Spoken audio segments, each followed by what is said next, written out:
Hello everybody, welcome back. Today as well, I have got you another video. In this video I'll show you how you can go ahead and remove cameos in Snapchat. But before that, please do make sure to like our video, subscribe our channel, and yes, without any further delay, we will simply go ahead and step into our video. You simply gonna open up your app, and if you go to your chat section, you will see that you have been using your cameos, right? If you want to somehow turn that particular, remove it, or for that you will have to go to your profile, go to settings option, and then if you scroll down, simply go to this section of account actions, which includes clear cache, clear conversation.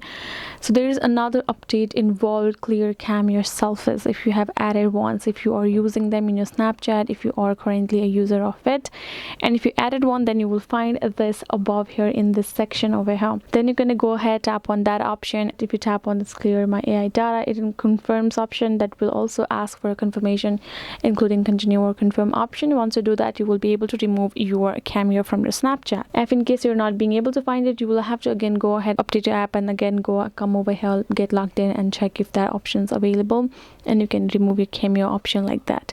So this is basically it, guys. This is the way for you to remove it. I hope this video was helpful to y'all. If you got more questions or concerns, make sure to leave them in the comments below, and yes, I'll be seeing you guys in our next video.